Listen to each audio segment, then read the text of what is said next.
Amen, amen, amen, amen. Gloire à l'agneau. On a obéi à vous que nous louions beaucoup aujourd'hui. Amen. Alors, ceux qui m'ont accompagné ce matin là où on était, et des fois ils se posent beaucoup de questions. Alléluia. C'est ce que Dieu fait. C'est pour vous dire que des fois vous ne connaissez pas où vous êtes et qui est-ce que Dieu a mis dans votre serviteur que je suis. Amen. Dieu est bon. Amen. Que toute gloire lui revienne. On était à un séminaire dans l'église anglophone et c'était comme une conférence et puis il y avait des questions, donc une conférence sur la famille. Et ça s'était passé sous l'onction de Dieu. On était trois pasteurs avec un pasteur des Philippines, moi et puis sa femme. Alléluia. Ça s'est très très bien passé. Ça va être sur les sites par mercredi. Alléluia. Alors, je vais... Oh, ma cheka malakaya. Donc, hier, j'étais en train de me battre. J'ai dit, mais Seigneur, qu'est-ce que je vais enseigner? Vous savez que quand on enseigne, comme je disais à ces pasteurs, vous ne m'invitez pas pour me donner 45 minutes d'intervention.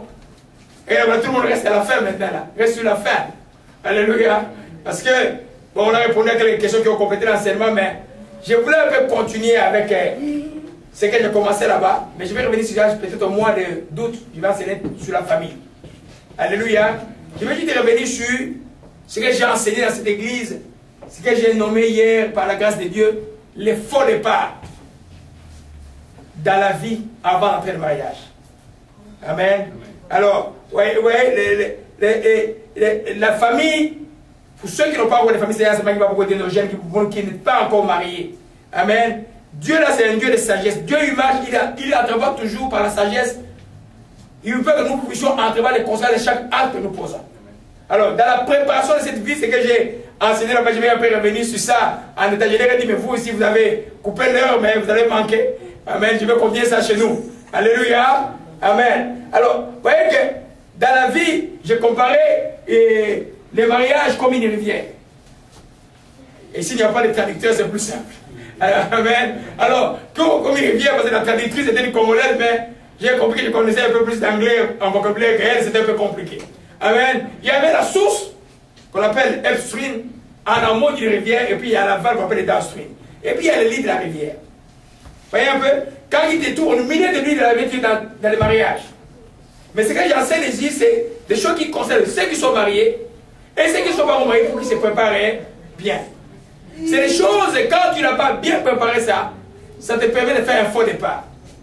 Amen. Vous voyez, quand les gens font les 100 mètres, comme je disais là-bas, dans les 100 mètres, dans la course de 100 mètres, il faut que le départ soit bon pour que tu arrives à la ligne d'arrivée. Alléluia. Vous voyez, quand on fait un faux départ, on demande d'abord à toute l'équipe des fois de recommencer.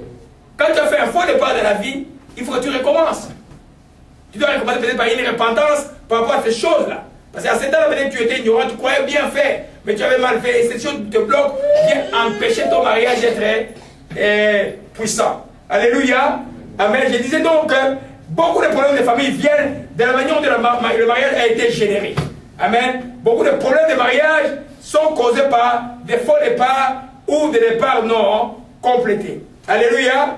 Amen. Alors c'est important de comprendre cela que dans la vie, ce n'est pas tout à le diable. Des fois, c'est toi-même qui as causé un problème. Et Dieu demande que tu répares un peu. Amen. C'est-à-dire, il y a certains péchés dans la Bible qui demandent la réparation. Par exemple, le péché du vol demande la réparation. Le péché d'insulte demande la réparation. Dieu dit que tu dois t'amender. Il y a certains péchés qui demandent la réparation. Alléluia. Alors, les faux départs, rapidement, parce qu'on n'a pas beaucoup de temps maintenant. Amen. On va terminer à quelle heure? 15h30. Amen. Gloire à Jésus-Christ. J'ai nommé que le premier faux départ était de se marier pour se marier. Beaucoup de gens se marient pour se marier. Parce que c'est la mode, parce que c'est beau, parce que c'est socialement valorisé. Un papa qui voit ses enfants qui traînent, les premiers maris qui arrivent, on donne l'enfant directement. Amen. Amen. Alors, nous comprenons que le mariage, c'est quelque chose de très très sérieux. Surtout le mariage chrétien. Parce que tu vas rentrer dans une cage où tu ne peux plus sortir. Alors, maintenant, avant d'entrer dans cette cage, avant que tu te maries, que tu ailles fait officiellement, on donne la dot et puis tu vas à l'état civil où on te bénit à l'église, et tu dois pouvoir savoir pourquoi tu te maries. On ne se marie pas pour se marier. Vous voyez, mais là, il y avait une grande salle là. Amen. On se marie pour demeurer marié. Donc quand tu te maries, tu dis que moi quand je vais me marier, c'est pour demeurer marié. Tu dois avoir ça dans ta tête. Non, qu'est-ce que je dis? Dans ton cœur et dans ta tête. Tu dois savoir que quand je vais entrer dans celui-là, c'est pour demeurer marié. Alléluia. Alors, quand tu demeures marié, il ne faut pas aussi qu'on t'enlève la fausse idée de dire que le mariage, tout sera rose. Non, dans une rivière, même s'il paraît douce, il y a même des cailloux dedans. Et des turbulences dans une rivière que tu ne connais pas. Mais c'est caché dans la rivière. Alléluia. Il faut que tu saches si l'apôtre Paul, comme j'ai posé la question là-bas, c'est très bien. Amen. Les apôtres savent faire des choses un peu en grand là. Amen. Mais je voulais juste dire que Paul a dit qu'il est l'apôtre, notre apôtre bien-aimé, il a dit simplement ceci, quelque chose de très important. Amen. Je vous ai parlé, en résumé, je vous ai parlé du mariage parce que vous aurez des tribulations. Donc quand il y a des mariages, tu n'as pas péché comme l'a dit l'apôtre, mais tu vas avoir des tribulations.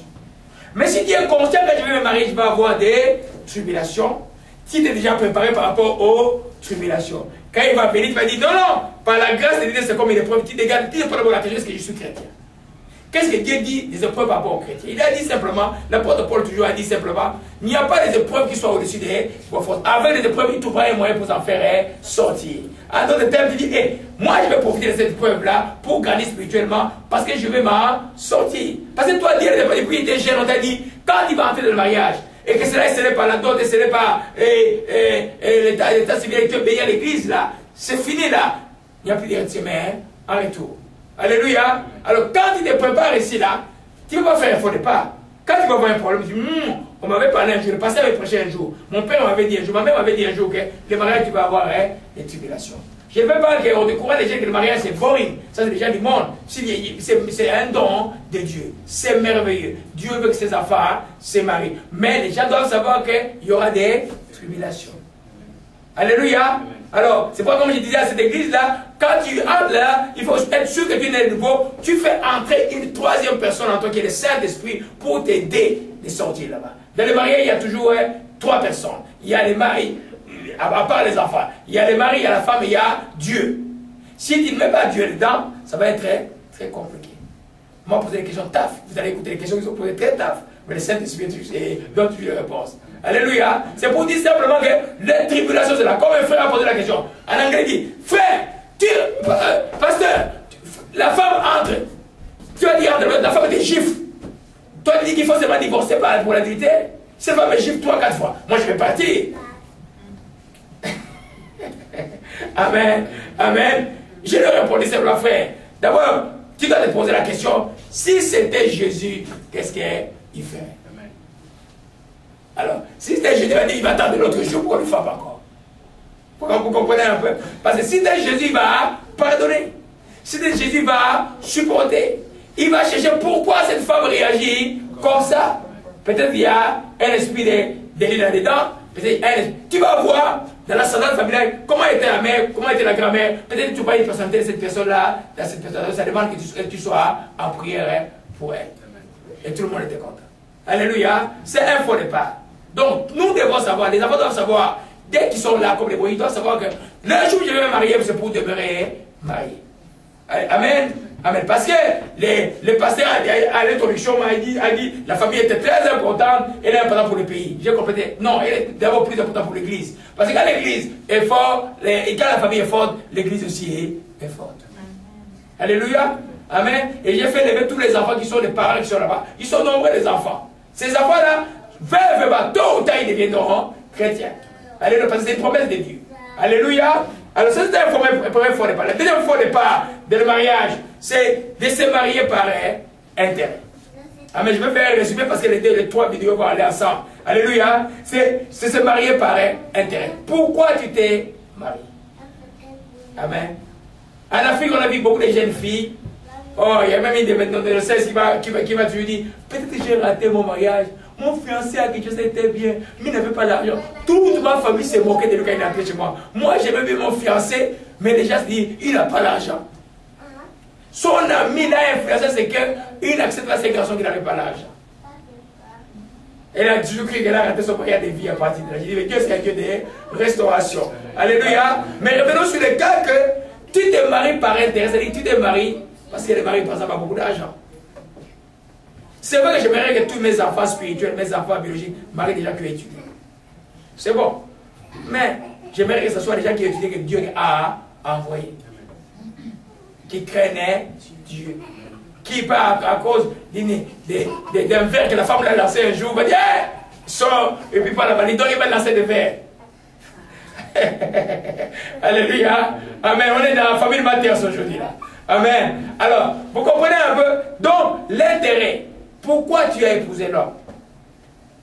Si tu as épousé quelqu'un à cause de l'argent, à cause de sa position sociale, à cause de la réputation de sa famille, quelqu'un me disait, une fille disait, non, moi je ne veux pas. Cet homme qui veut me demander mariage, il n'a pas de nom. C'est-à-dire que sa famille n'est pas connue au pays. Hey, les seuls noms qu'il connaît, c'est Dieu qui connaît les vrais noms. Et tu ne sais pas celui qui dit qu'il n'a pas de nom de qui il va être demain. Joseph est arrivé en Égypte comme qui? Comme un esclave. Qui pouvait savoir que Joseph pouvait être premier ministre demain? Amen. Mais il avait quelque chose sur lui, il était avec Dieu. Amen. La seule condition pour laquelle tu vas épouser un homme, il doit être sûr que cet homme-là craint Dieu. Même s'il y a des choses graves, quand il va écouter, il dit, si c'était Jésus, qu'est-ce qu'il ferait? Il va obéir à ce que Jésus recommanderait. Alléluia. Donc, quand tu épouses quelqu'un par intérêt, l'intérêt peut être aussi extérieur. Il est beau, mais il est beau qui sont monstres. Hein? Regardez ceux qui tuent les gens, prenez les photos de ceux qu'il faut tuer, mais tu vois, c'est un beau gars des fois. Hein? Amen. Amen. Amen. Tu dois aimer la personne. Amen. Il faut qu'il y ait une connexion du cœur de la personne. Parce que l'enveloppe extérieure, amen, change. Qui a vu ma photo quand j'avais 20 ans? Hein? J'ai des photos, j'avais les cheveux comme Moïse avec jusque-là. Amen. J'étais un bon musclé là, avec les cheveux comme ça. Là. Vous voyez un peu? Mais aujourd'hui, j'ai la calvitie. Vous voyez que ça change. Hein? Amen. Alors, vous voyez un peu? Donc, le physique aussi, maman, j'ai dit que vous voyez là-bas, était mince comme qu'il a. Tout mince. Oui, je voulais soulever comme ça avec la main. Vous voyez un peu? Amen. Et c'est vrai, hein? C'est vrai. C'est vrai, c'est vrai. Je l'ai soulevé, j'étais au lit comme ça. Bah! Ah! Alléluia! Amen! Vous voyez que là, on était des gangs, là, il n'y a pas les jeux, là. Vous voyez un peu? Alors, c'est pour dire que ça change avec le temps. La forme physique change avec les temps. Si tu te fies seulement à ça, là, et tu es quelque chose avec la forme physique, tu vas être dessus quelque part. Amen. C'est pourquoi les gens disent, la femme a accouché, lui comment il a regardé déjà hier là. Oh, et puis, non, ça il n'y avait pas l'amour du cœur. Ça doit être une connexion du cœur. Alléluia. C'est pourquoi c'est très important. Si tu épouses quelqu'un par intérêt, ou simplement, toi tu n'es pas né de nouveau, tu viens chercher à l'église des femmes qui prient. C'est tout ce qui est l'intérêt. Toi tu n'es pas né de nouveau, pourquoi chercher les femmes qui prient? Tu vas te compliquer la tâche? Amen. Tu n'es pas né de nouveau. Alléluia. Amen. Pour avoir une femme qui prie, toi tu dois prier. Parce que deux feux, un grand feu. Sinon il va t'allumer un mois de l'éteindre. Alléluia. Amen. Ça c'est par intérêt aussi. Amen. Alléluia. Mais tu chercheras à prier. Si tu trouves une femme, tu dois l'aimer par rapport à ce qu'elle est. Quand vous allez venir, vous allez dire, on s'est marié pour le meilleur et pour le pire. Amen. Pour le meilleur et pour le pire, ça veut dire exactement ça. Mais si tu n'as pas le vrai amour de Dieu envers la personne, cet amour de 1 Corinthiens qui pardonne tout, qui supporte tout, amen, tu ne vas pas traverser le mariage. Amen. De l'amour, Eros, qui existe toujours, parce que vous avez, vos corps vont s'unir, il y a un peu de l'amour Eros dedans, mais l'amour agapé doit pouvoir surmonter l'amour Eros. Ah, amen. Ça, je ne l'ai pas dit là-bas. Amen. Amen. C'est-à-dire que cet amour-là qui ne regarde pas par intérêt, cet amour-là qui n'est pas par intérêt, doit surmonter, même si vous avez une attraction physique très forte. Alléluia. Parce que le moment où la femme va être malade, par exemple, pendant 6 mois, tu vas faire quoi? Tu te l'aimais parce qu'elle avait une belle apparence physique. Moi, ce qui m'a amené en Christ, c'est ça. Les belles femmes que je voyais, belles femmes, tu annonces la résultat du sida aujourd'hui, tu la suis pendant 6 mois, dès là tu vois comment elle me crie, jusqu'à elle devient comme un monstre, jusqu'à mourir dans la souffrance.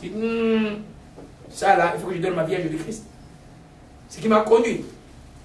Et c'est dans mon bureau que je donne ma vie à Jésus-Christ à cause de cela. C'est pour dire que tout ceci est vanité et vanité. Amen. Alléluia.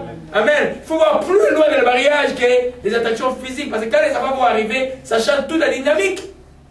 Alléluia. Gloire à Jésus-Christ. Oh, ma chika malakaya. La troisième chose que nous, j'ai enseigné là-bas, parce que ici nous allons continuer l'enseignement complet. Alléluia. Amen. C'est de se marier avec un non croyant, c'est un faux. Croyant que Dieu va les changer à cause de vous. C'est un faux départ.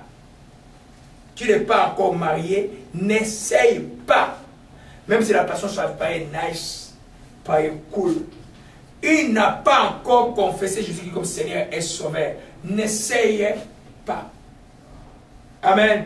Parce que c'est des mines. Que la mine? Les mines qu'on met, c'est des mines que tu as de te planter de ta propre route.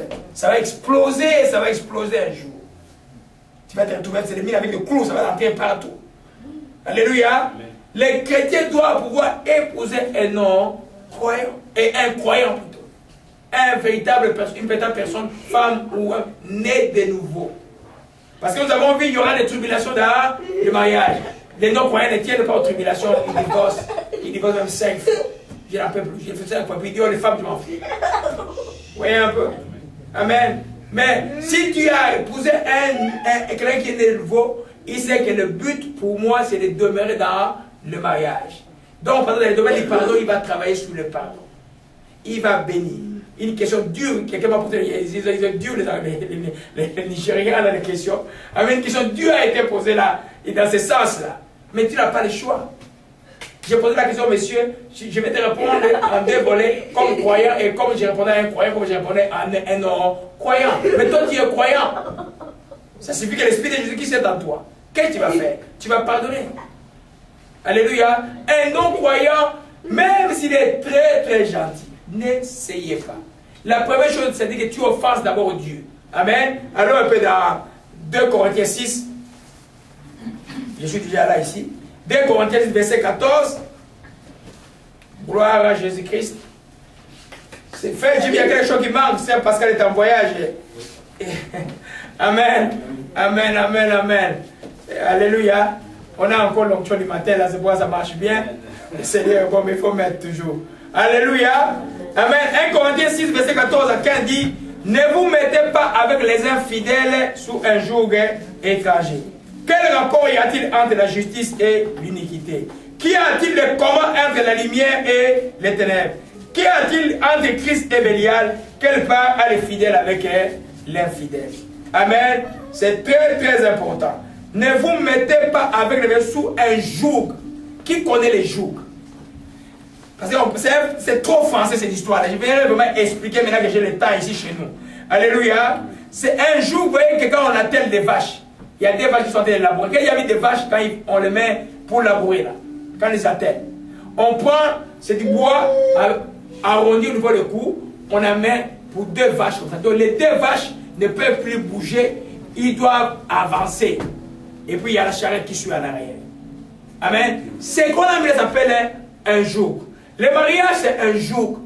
Quand tu entres là-bas, si tu viens entrer, donc on vient vous coller, tu n'as plus le choix que d'avancer. C'est pourquoi vous devez vous convenir ensemble. La Bible dit, 2 personnes marchent ensemble pour se convenir ensemble. C'est pas quand on ne convient pas ensemble, les jours finissent par éclater. Nous comprenons, mes bien-aimés? Amen. Alors, les jours là, maintenant, quand tu te mets sur un jour avec un infidèle, ça devient très très difficile. L'infidèle cherchera à aller à droite, c'est ça comme une vache rebelle qui cherchera à aller à droite, mais les jours finira toujours par éclater. Alléluia. Amen. Donc, c'est très important que moi, comme enfant de Dieu, je ne me mets pas avec un infidèle. Amen. Le mot fait peur, mais c'est ça, c'est lui qui ne croit pas. Un non-croyant, si vous voulez, un terme plus nice, un non-croyant. Amen. Je ne vais pas me mettre avec lui. N'allez pas vous placer sous le même jour que les incroyants d'une manière absurde. Alléluia. Il faut faire vraiment attention. La personne peut être gentille, mais on devrait se trouver dans des cas très difficiles. La personne fait les chrétiens. C'est pourquoi il faut attendre un peu. C'est pourquoi les prières entrent. C'est pourquoi la volonté de Dieu dans la prière entre. Les révélations de Dieu vont montrer qui est la personne. Amen. Et quelques jours avant, je crois, 3 mois après sa délivrance, quelque part, je vais raconter une histoire.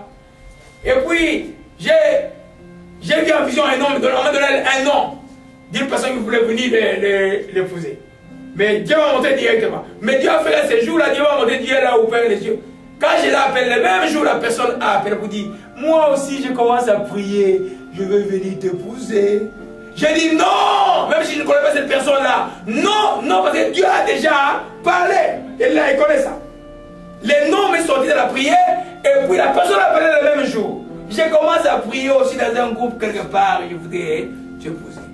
Surtout quand vous avez l'onction de Dieu quelquefois. Des fois, l'ennemi peut envoyer un faux chrétien venir t'épouser. C'est pourquoi il faut prendre le temps de fiançailles, comme je disais à l'église. Les enfants, le temps de fiançailles, c'est un temps normal. Le temps que vous restez distancés l'un à l'autre, vous ne savez pas dans les caractères. C'est là où vous étudiez les caractères. Alléluia, on va arriver à la 3e étape qui concerne les chrétiens. C'est là que vous avez les caractères. Aujourd'hui, le temps de fiançailles n'existe plus. Il suffit que quelqu'un vienne de l'Europe, arrive à une famille avec l'argent qui tient ça. Ah, allez, mon gars, la poteau. Allez, les gens peuvent vite, les tables sont là derrière. C'est fini. Et puis l'enfant vient ici. Ah, il y a maman, vous m'avez induit à l'erreur. Il faut faire attention. Amen. Le temps des fiançailles, c'est le temps où nous prions, nous gênons, parce que nous voulons que nos enfants soient meilleurs que nous. C'est ça notre solution, nous, comme ici. Spirituellement, même les enfants spirituels, vous devez être meilleurs que nous tous. Alléluia, il faut prendre le temps. Alléluia. Alors, si vous vous mettez sur un jour étranger, ça va être très difficile. Voyez un peu, je peux venir ici, j'éteins. Donc, il n'y a plus de lumière. Amen. La lumière arrive, les ténèbres partent. Mais vous avez mis la lumière et les ténèbres ensemble? Non. Et maintenant, comment tu vas te mettre avec quelqu'un qui ne connaît pas Dieu? Amen. Ah non, même pas. Si c'est ma mère, aussi prie beaucoup. Non, c'est ta mère et toi. Est-ce que tu pries? Ici à l'Amérique, c'est ça. Hein? Ma mère prie. Moi, ils disent ma mère prie beaucoup. Mais toi, est-ce que tu connais Jésus-Christ? Amen. Voilà pourquoi on se retrouve. J'appelle des fausses statistiques de l'église. Oh, il y a 60% des livres de l'église. Non, c'est des fausses statistiques. Je veux dire pourquoi. C'est des faux chrétiens. Qui sont, parce qu'il va à l'église, on croit qu'il est chrétien. Et il divorce tranquillement, il n'y a pas d'adultère. Et il est calme, et il se marie. Et les pasteurs aussi vont les marier. Moi, ici, je ne peux pas le faire. Vous voyez un peu? Non. Je ne me rappelle à l'époque où j'étais à l'église où j'étais enfant. Il y a une sœur qui est passée un vendredi. Elle a témoigné qu'elle allait se réconcilier avec son mari. On était contents. 3 mois après, quand les gens commençaient à me regarder, les gens commençaient à fuir. Et puis, j'apprends que non. Oh, elle va se marier avec un frère de l'église. J'ai dit au pasteur, le jour où tu le passes devant moi, je me mets debout, je dis, je suis contre ce mariage-là. Tout le monde de l'église a commencé à trembler, les mois passés, les mois passés. Ils se sont mariés quand je n'étais pas là. Même jour, quand ils me voient, ils fuient toujours. Ils sont mais ça c'est un problème. Vous comprenez un peu? Parce qu'elle a témoigné qu'elle est retournée avec son mari. Et puis après 6 mois après, elle s'est épousée avec notre frère de l'église. Ne jouez pas la matière de mariage, c'est une matière terrestre, bien sûr, pour nous comme chrétiens, il n'y a pas de mariage dans le ciel, mais par le mariage, tu peux aller en enfer, par le mariage, tu peux aller au ciel aussi. Ou tu peux avoir beaucoup de bénéfices au ciel, parce que par toi, beaucoup de gens ont été sauvés. Il disait là-bas, Noé a été sauvé avec toute sa famille, on ne connaît pas qui de ces gens, de ses enfants étaient comment. Amen. L'autre là qui a supprimé, même ces gens de sortir n'ont pas voulu, il était sorti même avec ses 2 filles, vous comprenez un peu? Alléluia, gloire à Jésus-Christ. Donc, toi, enfant de Dieu, quand il va te marier avec nos croyants, c'est un faux départ. Question de temps. Oh, le passé est contre notre mariage, ça va arriver, vous allez entendre ça. Quand vous allez entendre ça, le passé est contre notre mariage. Ok, mariez-vous. Et puis on va voir. La parole aura toujours la vérité. Il faut que les gens soient nés de nouveau. Parce que le mariage, il y aura des tribulations. Et ces tribulations, c'est celles les chrétiens qui vont les conquérir parce qu'ils ont l'esprit de Jésus-Christ, l'esprit conquérant dans les tribulations, c'est l'esprit de Jésus-Christ. Vous voyez la vie des disciples? C'était une vie passée, une vie de persécution. Mais voyez ce qu'ils nous ont donné. Alléluia, gloire à Jésus-Christ. 3e faux départ, c'est se marier sans connaître la personne. Amen. Sans connaître la personne, par internet, c'est quoi vous appelez MSN? C'est quoi les textes? Les textes. Avant c'était des chats, maintenant ils ont changé. Et puis maintenant avec Facebook. Amen. Vous ne connaissez pas la personne. Amen. Pour nous qui étaient dans le monde avant, je vais venir me faire une personne la plus nice. Il y a des familles à Kinshasa entières qui savent qui me croient pas capable de tuer une mouche. Les garçons les plus sérieux. Mais ce n'était pas le cas. Je vous dis que je viens du monde. Alléluia. Voyez un peu? Il y a des gens qui disent, père, rencontrer mon père, parce qu'il vivait en ma mère. Il va te dire, ça, tu as menti sur tes filles, pourtant c'est vrai. Alléluia. Alors, il faut connaître la personne. Amen. Il faut, tu connais la personne. Il faut que tu examines de quelle famille vient la personne. Quelle a été sa vie. Et bien plus que tout, il faut que tu sois en prière. Parce que les choses cachées qui les révèlent, c'est les Saint-Esprit. Amen. Alors, mais si toi, les sentiments sont déjà bandits, oh, c'est mon mari, je l'aime, il est beau, c'est ma fille. Tu as vu des grosses photos de la fille autour. Il y a un frère, un de vos frères qui était ici. J'ai raconté le témoignage là-bas. Il m'a amené d'abord à Boston, on allait voir la fiancée. On prend la moi, vous votez bien là, je peux aller n'importe où. Amen, je peux aller n'importe où. Si vous votez bien là, que Dieu m'a mis sur moi, je peux aller n'importe où. J'ai pris ma voiture, on est allé à Boston. On est dans cette famille là. Bon, pour voir la future famille. On est allé avec mon jeune frère qui est prêtre catholique à Boston là-bas. Le petit frère d'un ami. On arrive, on accompagne notre jeune frère de l'église.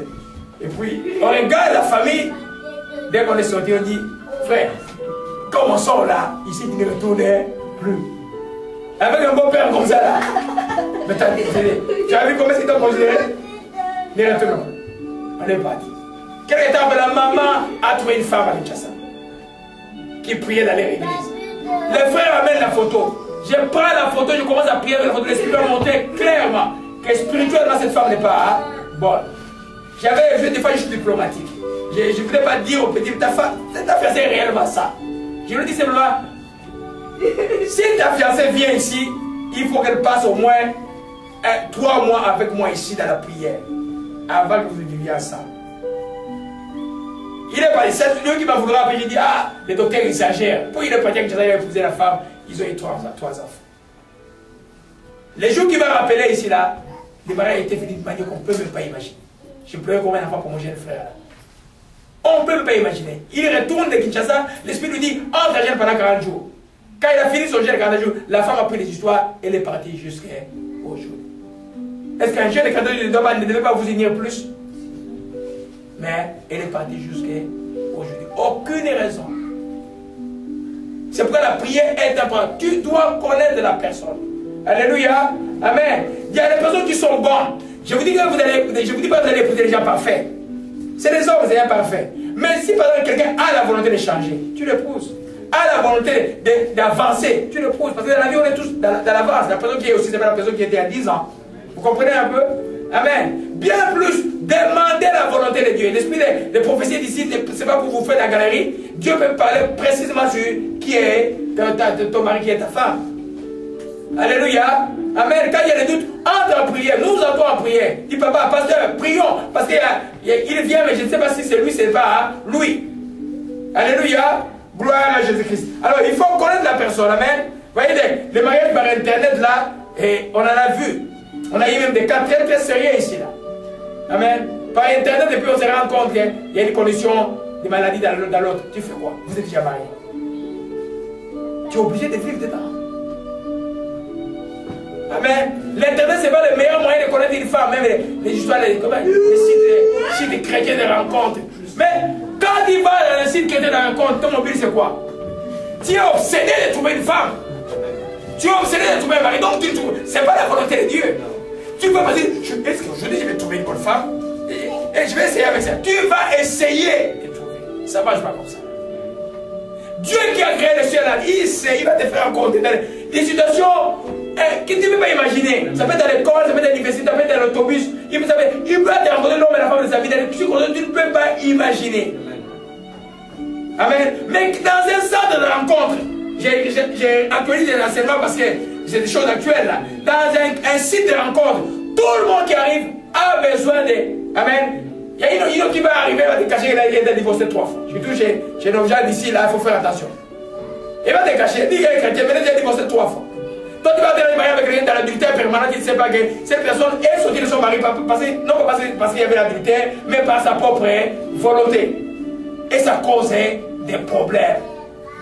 Alléluia. Il faut connaître la personne. Le temps de faire, le temps de faire d'observation, comme ça est très important. s'il est loin, que les gens qui sont là l'observent bien. Bien souvent, même pendant les temps différents, les gens se montrent bien. Hein? Très bien. Des fois, essayez de faire être un peu dur avec la personne. Voyez un peu les réactions. Amen. C'est bon, pendant les faire, il faut être toi à toi. Il faut que tu sois toi. Amen. Si tu es dur, il faut voir que tu es dur. Comment je vais dire, je vais dire à une personne qui est dure. Si tu es soft, il faut voir que tu es soft. Amen. Parce que vous n'allez pas être des clones, vous allez vous compléter. Mais il faut se connaître. Alléluia. Ça, c'est un vrai faux départ sans coller la personne. Un colis, les parents déposent une femme, là-bas, t'envoient les colis. Amen. Ça ne marche jamais ces choses-là. Colis postal. Amen. Ça ne marche pas. Amen. Dans certains cas, ça peut marcher. Mais c'est des rares, des très rares cas. C'est peut-être des femmes qu'on a mis comme colis postal, mais elles connaissent Christ. Elles connaissent la valeur du mariage. Quand il arrive, il dit Dieu, tu vas faire dans cette maison-là comme Rebecca est venue. Laisse que cette maison être le lieu de Dieu. C'est pourquoi la nouvelle naissance est très importante dans la vie de la personne qui vit. Ça peut changer beaucoup de choses en cours. Parce que quand on est au niveau, on a une dynamique de changement. La dynamique est du changement. Alléluia. Gloire à Jésus-Christ, que son nom soit béni. Oh Machika Malachi, Malachi, la paix, beaucoup de paix. 5e fois départ. Amen. Aujourd'hui, je vais tout donner chez nous ici. C'est se mariant tout en restant attaché à sa famille. Tu es marié, mais tu es tout le temps dans ta famille. Ça ne marche pas ainsi. Amen. La Bible dit, l'homme quittera son père et sa mère s'attachera à sa femme. Quand on est Rebecca, on est venu épouser Rebecca dans la tête de Genèse et son père a demandé, veux-tu aller suivre cet homme-là? Aujourd'hui, Rebecca dit, oui. Il a pris les servantes, il est parti pour l'éternité, pour sa destinée. Quand tu quittes le mariage de ta destinée, c'est pourquoi tu es conscient que l'homme qui épouse doit être quelqu'un qui craint Dieu, parce que pour que ta destinée soit celle vraiment de Dieu. Alléluia. Alors, là, les parents vont, parce que le problème, c'est aussi beaucoup de parents qui ne savent pas comment éduquer les enfants. Ils croient que l'éducation des enfants à 15 ans, c'est comme l'éducation. Moi, à partir de l'enfant, comme on a dit, adulte. Je ne peux pas être tout ça derrière la vie de l'enfant. L'adulte, 22 ans, l'enfant, j'ai pris pour l'enfant, je vois l'enfant, je peux avoir des révélations par l'enfant, je corrige l'enfant, mais je laisse l'enfant faire l'expérience de sa vie. Mais que l'enfant sache simplement en Jésus-Christ qu'on a la solution. Alléluia, c'est très important. Mais il y a des mamans qui, l'enfant se marie, elle vient rester dans le mariage de l'enfant 6 mois, 8 mois. Mais ton enfant, comment le petit-fils, le beau-fils est comme gêné là. Comme tout le temps gêné, mais il ne peut pas parler, la belle-mère est là. Ça ne se passe pas comme ça. Amen. Quand les enfants vont au mariage, vous les laissez aller dans leur mariage. Quand ils ont des problèmes, ils vont vous faire savoir. Une visite, ça ne s'excuse pas. Un petit vacances, s'ils sont loin, par exemple, pendant 2 ans, d'aller un mois chez eux, c'est pas grave. Mais tu ne peux pas faire un chèque chez tes enfants. Amen. Amen. Il y a des papas, pas des mamans, qui ont levé des chaises dans la maison de leur fille. C'est pas normal. Et les beaux-fils, j'ai eu un cas comme ça, les beaux-fils ne savent plus quoi faire. Amen. Ce n'est pas normal. Alléluia. Il faut laisser partir. Alléluia. Un enfant qui vient dans le mariage, dont les coups de fil du matin jusqu'au soir de la famille, ne bâtira jamais son mariage. Amen. Il y a eu un témoignage, je vais mettre sur le site de la femme du pasteur, il a beau bien parler en anglais. Et je vais essayer de mettre des sous-descriptions en bas sur la vidéo si je peux le faire. C'est vraiment très bien parce qu'elle a complété même l'enseignement que nous avons donné là-bas. Alléluia. C'est tellement important, mes bien-aimés. Quand tu quittes, tu as pété le mariage, c'est fini. Bye bye. Rebecca ne plus retourner. Alléluia. Même quand Abraham voulait demander au serviteur d'aller chercher des femmes. Mais Abraham a dit à son fils, au serviteur, garde de retourner mon fils. Toi, cherche-moi une femme qui va te suivre. Une femme qui va suivre. Alléluia. Parce que quand tu es une fille, tu vas entrer sous la vision de ton mari. Amen. La femme du pasteur là-bas a tellement bien enseigné. Sous la vision de ton mari, elle croyait, quand elle grandissait, il dit qu'elle était autorité, elle était 50-50. Mais quand elle est arrivée là, elle a compris qu'il n'y a pas de 50, elle doit être sous l'autorité, sous la soumission. Alléluia. Imagine-toi une femme qui n'est pas soumise, qui est attachée tout le temps à sa famille. Comment elle se voit? Ou un mari, il ne s'occupe pas de sa femme, de ses enfants, s'occupe tout le temps de sa famille. Comment ça va être?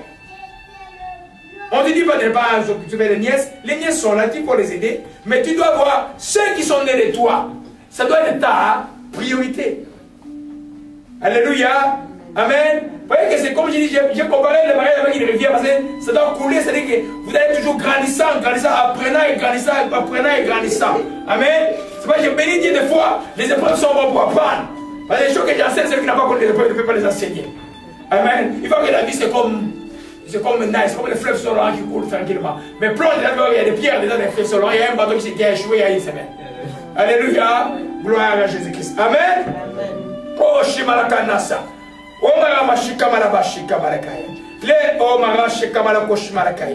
Alléluia.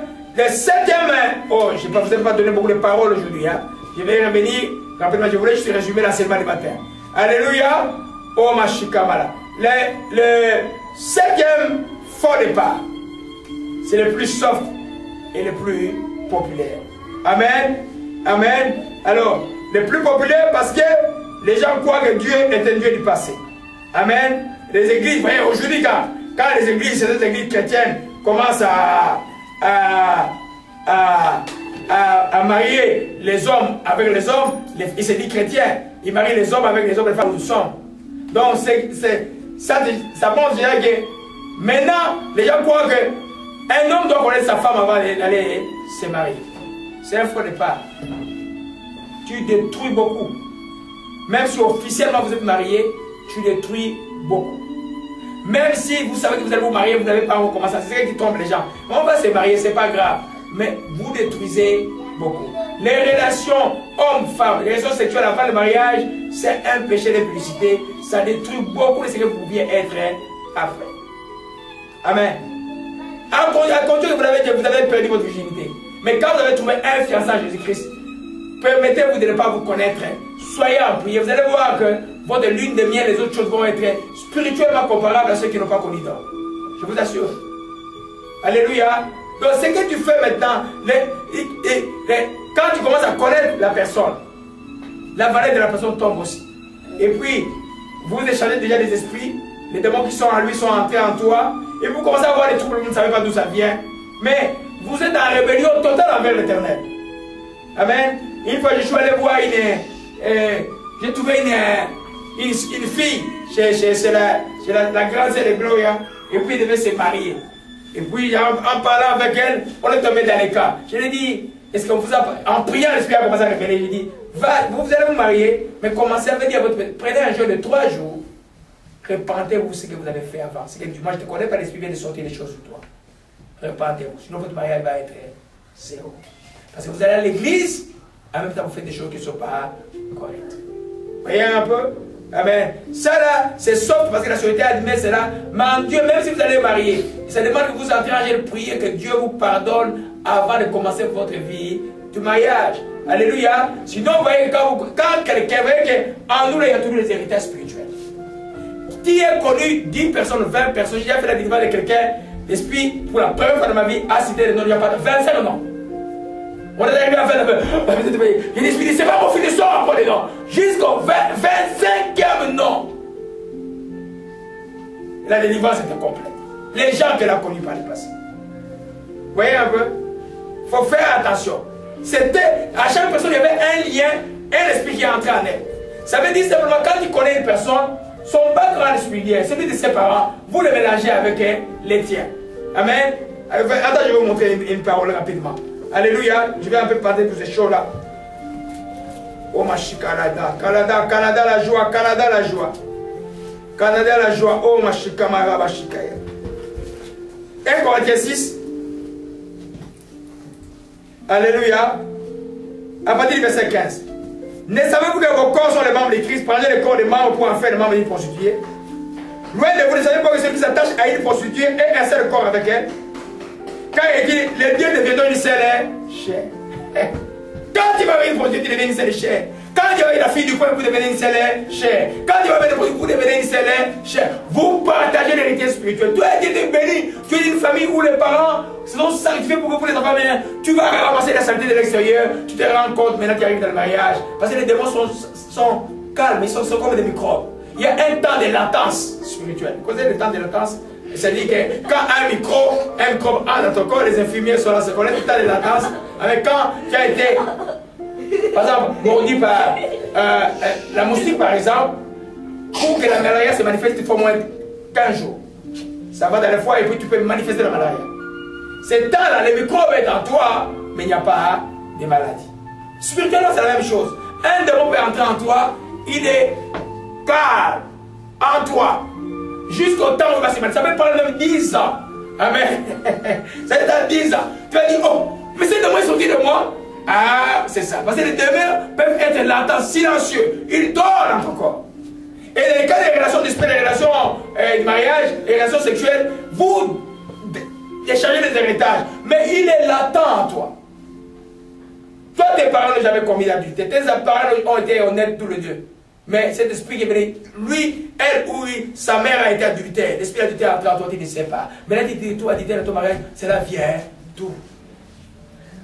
Toi, chez toi, tu n'as jamais eu la haine de tuer quelqu'un. Et puis après, l'esprit de haine qui était en lui, tu commences à désirer à tuer quelqu'un. Amen. Toi, chez toi, tu n'as jamais, tu t'es franche. Amen. Lui, chez lui, c'est beaucoup de mensonges. Amen. Même l'héritage de la sorcellerie inconsciente entre. Tu te retrouves maintenant des rêves avec des gens dans des milieux que tu ne connais pas. On t'a ensorcelé. Tu sais, si tu vas en relation avec quelqu'un qui est occulte, ces choses-là, c'est vrai, ils vont voler l'âge des enfants. Qui est décidé à vivre 60 ans, ils t'ont volé 10 ans. Tu es avec une maladie que le médecin n'explique pas. La relation que tu as eue avec les jeunes qui paraissaient nice, là, dont le papa était franc-maçon, était rose-croix, était cancard, était dans le fétichisme, où on allait toucher les crânes des ancêtres chaque soir. Alléluia. C'est pourquoi nous disons la sanctification, ce n'est pas des blagues. Amen. Alors, c'est pourquoi, avant le mariage, il faut une délivrance. Quand tu entres sanctifié dans ton mariage pour la nouvelle vie. Mais beaucoup de pasteurs ne savent pas. Ils disent, hey, non, les membres se marient, on va vous se marier. Mais ça doit être une délivrance. Parce que Dieu a entendu que ses enfants viennent de marier sans connaître des hommes. C'est ce que Dieu a entendu. Mais par la société, ils ont connu des hommes. Il faut passer par une délivrance. Pour que l'héritage, le mari est sanctifié, toi, vous vous mariez, vous commencez un bon départ. Alléluia. Amen. Alors, si c'est un faux départ, ils sont latents là, 15 après, ils commencent à se manifester. Oh, comment je commence à être énervé comme ça? Ils commencent à se manifester. Il y a un temps de latence spirituelle. Les démons sont silencieux jusqu'au temps de marquer le diable. Alléluia. Amen. Gloire à Jésus-Christ. Ça, c'est le 8e. Amen. J'ai partagé là-bas cette église. C'est pas là que peut-être nous allons clôturer. C'est simplement se marier pour ceux qui sont dans la procédure de remariage. Le remariage, il est chrétien. Ton premier mariage a été détruit parce que ce n'était pas un mariage, il vit en concubinage. Il a été détruit parce que la personne est morte. Amen. Ce premier mariage a été détruit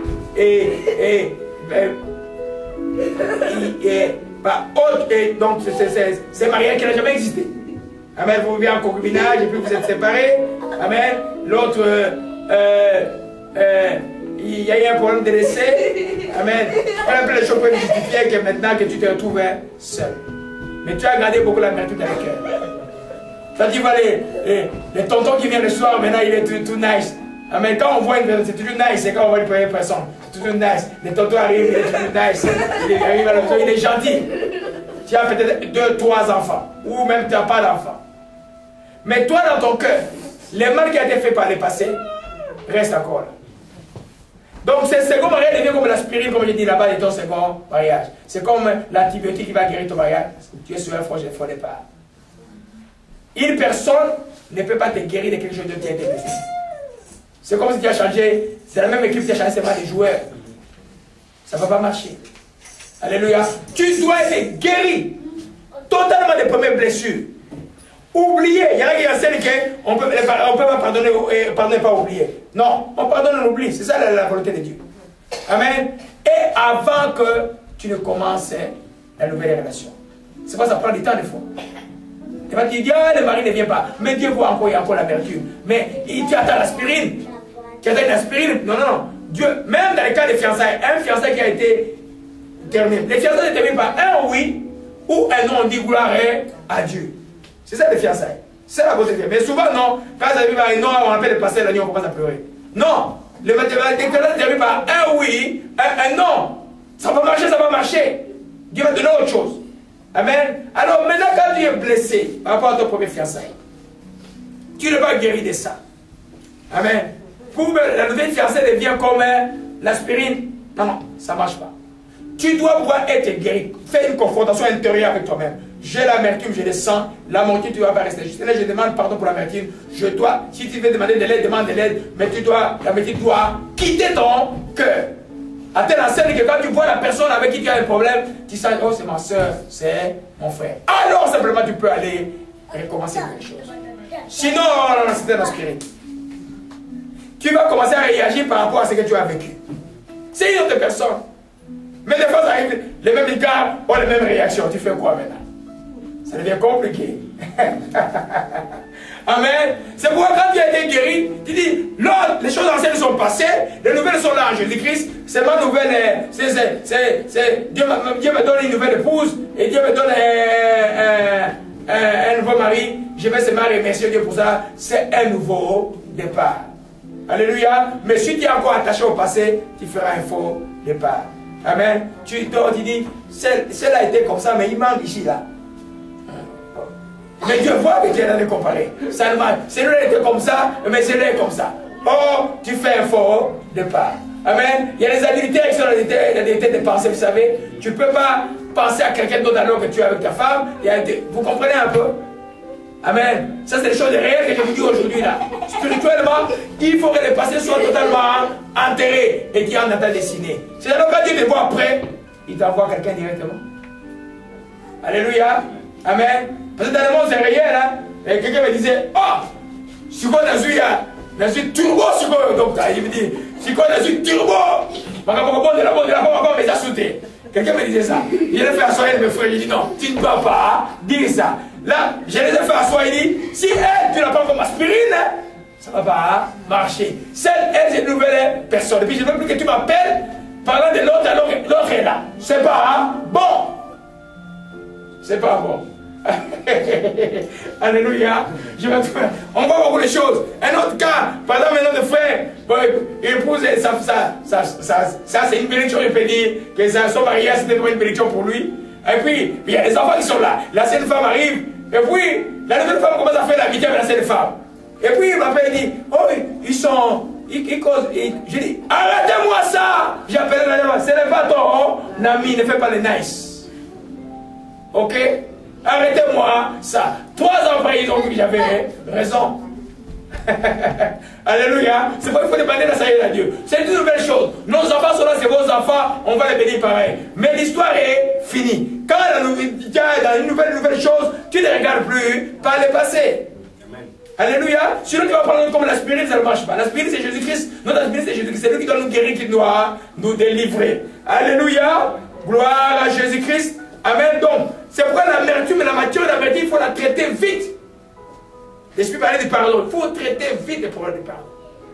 Amen. Tu ne peux pas dire, je vais pardonner tel, et je peux, l'autre là, bon, je pardonne tel, je ne pardonne pas tel, et puis je vais vivre avec l'autre, ça va aller. Non, c'est un démon. C'est un esprit. L'esprit de manque de pardon. Il est là. Quand l'autre te fera des choses qui vont demander que tu puisses t'énerver, tu vas être aussi dans le même état. Partout, tu vas être dans le même état, et puis les manques de pardon vont grandir en toi, et sur ton cœur va devenir un cœur mauvais. Alléluia. Un corps mauvais. C'est pourquoi quand la colère est là, de tomber, pardonnez et bénissez. Alléluia.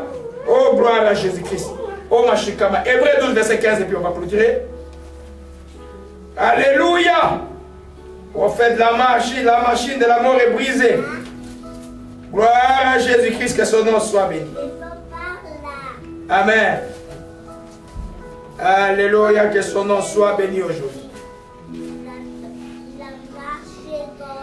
Hébreux 12, verset 15. Veillez à ce que nul ne se prive de la grâce de Dieu.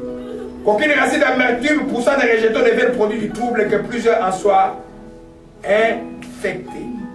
Amen. Voyez un peu. Veillez à ce que nul ne se prive de la grâce de Dieu. Qu'aucune racine d'amertume poussant des rejetons ne produise du trouble, que plusieurs en soient infectés. En d'autres termes, quand il y a l'amertume vient avec ses vient couper la grâce de Dieu. La bénédiction n'est plus là. Amen. Plein de gens ont des maladies. Quand tu vas prier pour l'Esprit, dit qu'il les pardonne simplement. Si tu ne pardonnes pas, il n'y a pas de bénédiction. Amen. Matthieu, si vous connaissez, notre Père qui est dans les cieux, que ton nom soit sanctifié, que ton règne vienne, que ta volonté soit faite sur la terre comme au ciel. Donne-nous aujourd'hui notre Père de ce jour. Pardonne nos offenses comme nous pardonnons aussi à ceux qui nous ont offensés. Pardonne-nous mes offenses comme nous pardonnons aussi. Pardonne-moi mes offenses comme je pardonnais aussi. Mais si tu ne pardonnes pas, il ne te pardonne pas non plus. Et il n'y a rien qui va se passer. Alléluia. Donc tu commences à bénir. Comment tu pardonnes pratiquement? Bénissez la personne qui te persécute. Commence à bénir. Commence à bénir. Et puis chasse l'esprit d'amertume par la prière. L'esprit de manque de pardon par la prière. Commence simplement à bénir. Alléluia. Amen. Qui sait comment bénir? Simplement tu commences à prier, c'est de bénir cette personne. Je le pardonne de tout mon cœur. Par la foi, bénir, que la personne voit. Révèle-toi dans son cœur. Qu'elle voit son chemin. Qu'elle soit sauvée. Qu'il soit sauvé. Bénis-les. Bénis-les. Seigneur, je le pardonne comme tu m'as pardonné. Et tu fais que d'abord la vie son pouvoir de la langue. Mais si tu as, dans chaque causerie, tu parles de la personne, il y a un problème. Alléluia. Amen. Amen. Le moins tu parleras de la personne qui t'est blessée, le plus vite la guérison va venir à ton cœur. Amen. Si tu cherches des avocats humains, le problème sera toujours là. Amen. Ah, il m'a fait ça. Quand vous avez coupé le téléphone, tout est remis dans le cœur. Satan est de ronger ton cœur. Alléluia. Gloire à Dieu. Donc, je reviens sur le texte, je vais le lire ici. Amen. Et que aucune racine de... Pourquoi l'amertume est une racine? Parce qu'il s'implante dans le cœur. Amen. Dans ton cœur, au fond de toi, ça dit que tout est devenu amer. Amen. Vous voyez que l'amertume est au niveau du cœur, mais il finira par exploser par la bouche. La Bible dit de l'abondance du cœur, de l'abondance que la bouche parle. Amen. Celui qui a l'amertume dans le cœur, comment tu vas le découvrir? C'est ce qui va sortir de sa bouche. Des paroles méchantes. Alléluia. Amen. C'est pourquoi c'est une racine. Comme c'est une racine, la démarche de toi-même, tu dois pouvoir chercher à l'extirper de ton cœur. Et souvenez-vous que Jésus a dit que ceux qui croient en son nom, les sources de vie couleront de leur sein. C'est le cœur, S-E-I. C'est le cœur. Le cœur, c'est ton esprit. Amen. Si la médecine empoisonne, il n'y a pas de vie. Il n'y a pas de vie. Tu vas venir, tu vas essayer de forcer un peu, mais ça ne peut pas marcher. Ça ne peut pas marcher. Alléluia. Et puis, beaucoup de maladies ont été prouvées, même médicalement, que le cancer est associé au manque de pardon, par exemple. Les gens qui sont tout le temps à l'amertume finiront par faire ce genre de cancer, beaucoup de cancers dans les nerfs. Amen. Les maladies cardiovasculaires sont associées à cela. Amen. Tu vas commencer à avoir des problèmes du cœur, tu vas avoir l'hypertension.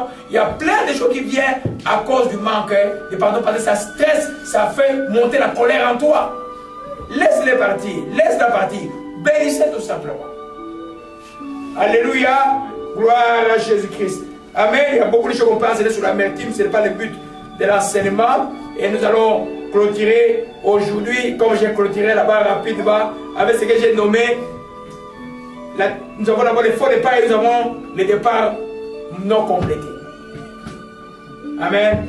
Vous avez démarré, mais ce n'est pas complet. Vous ne courez pas bien. Amen. Le mariage se fait à deux.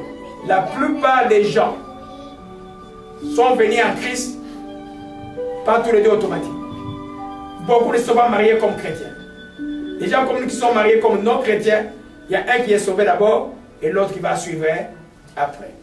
C'est ce que j'appelle un départ mal complété quand l'autre est sauvé et l'autre n'est pas encore sauvé et que ça prend beaucoup de temps. Ça devient pénible. C'est un problème pour le mariage. Amen.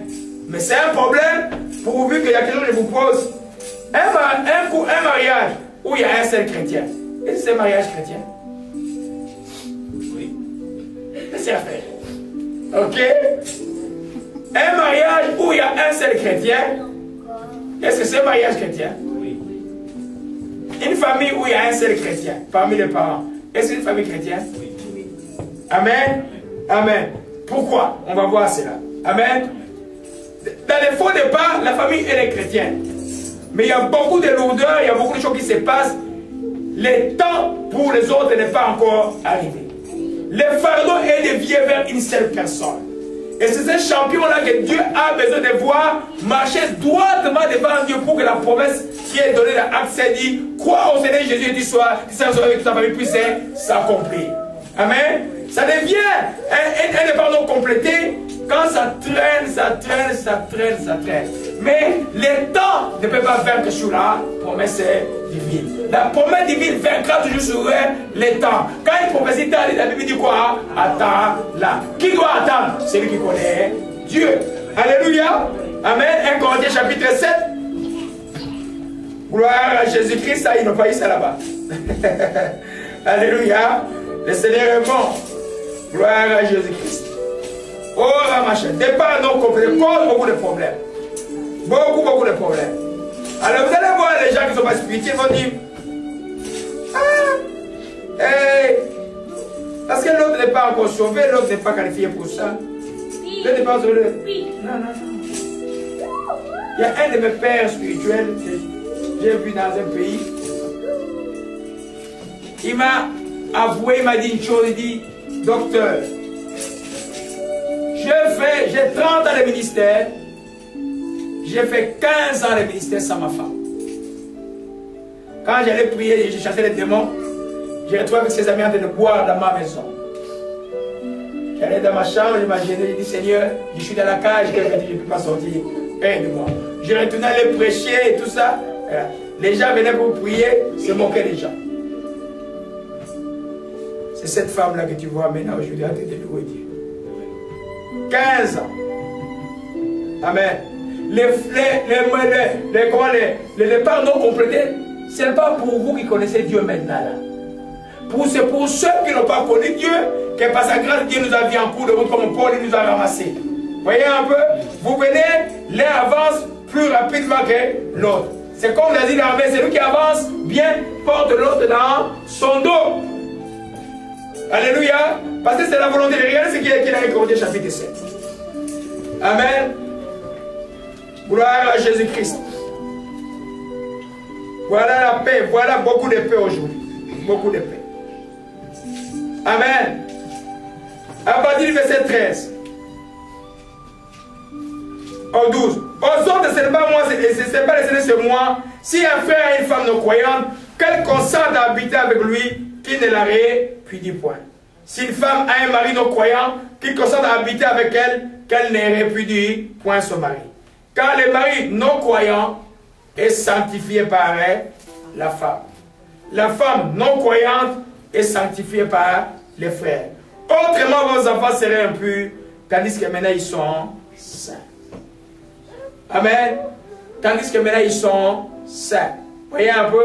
C'est-à-dire que, c'est vous voyez, on revient encore à l'union entre l'homme et la femme et une dimension spirituelle de sanctification de l'autre. Voyez un peu? Il y a quelque chose de saint dedans. Quand un connaît Dieu, l'autre est mis à part pour Dieu aussi. Pendant que Jésus n'est pas encore arrivé. En d'autres termes, la famille bénéficie de la faveur de Dieu par rapport à la femme ou à l'homme qui connaît Dieu, qui prie. Jusqu'au temps marqué de Dieu, si Jésus revient aujourd'hui, l'homme va partir, l'autre ne va pas partir. La femme qui connaît Dieu va partir, l'autre ne va pas partir. Mais tant que Jésus ne revient pas, il bénéficie de la couverture encore de l'homme jusqu'à ce que Dieu puisse encore accomplir sa promesse que tous viennent en Christ. Alléluia. Amen. C'est pourquoi c'est très important de comprendre cela. La bénédiction commence, elle arrive dans les familles chrétiennes. Alors souvent les gens ne comprennent pas pourquoi ils sont bénis. Vous êtes bénis parce qu'il y a un, je disais à mon ami, toi là tu devais être quelqu'un de mort. Tu es béni simplement à cause de ta femme. Alors je ne vais plus t'attendre de bêtises, de faire des bêtises. À cause de ta femme. Tu n'es pas mort aujourd'hui à cause de ta femme. Tu n'es pas en enfer aujourd'hui. Tu as donné ta vie aujourd'hui à cause de ta femme. Alors, mais que ça ne devient pas une habitude. Parce que Dieu n'est pas un grand Père. Alléluia. Amen. Donc, quand il y a ça là, c'est lui qui connaît Dieu. Parce que c'est Dieu qui touche. J'ai parlé à Élie, on ne peut pas de tous les vices mettre dans le cœur de quelqu'un. Soit sauvé de l'enfant, soit sauvé d'une femme, soit sauvé d'un mari, soit sauvé. Non. toi tu t'attaches à Dieu plus qu'avant, Dieu va écouter tes cris. Parce que la promesse est dit, crois au Seigneur Jésus qui sera sauvé avec toute ta famille. Alléluia. Amen. C'est par là peut-être que nous allons conclure. Je ne sais pas quand je vais continuer cet enseignement ici, là. Amen. Nous allons parler, je veux voir si dimanche prochain, si Dieu veut que nous continuions. On allait aussi parler des choses qui troublent la famille en aval de la rivière. Ça, c'est en amont.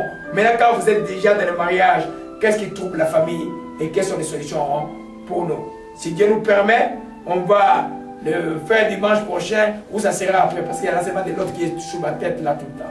Alléluia. C'est ce que nous allons voir. C'est mieux que peut-être que nous continuions par la grâce de Dieu qui nous le permet. Alléluia. Gloire à Jésus-Christ. C'est par là que nous allons terminer ce dimanche ici. Nous avons parlé par la grâce de Dieu de ce que les enfants de Dieu doivent faire en amont, avant le mariage, pour que simplement qu'ils soient bénis dans leur mariage.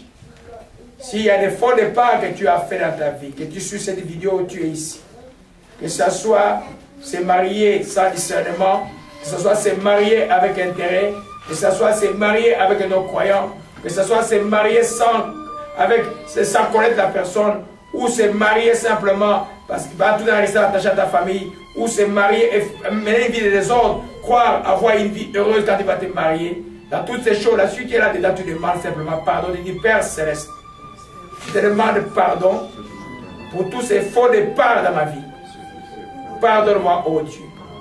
Pardonne mon ignorance et rends-moi capable de me préparer sérieusement par rapport à ma rencontre avec mon mari, avec ma femme, dans ce mariage que tu vas m'accorder.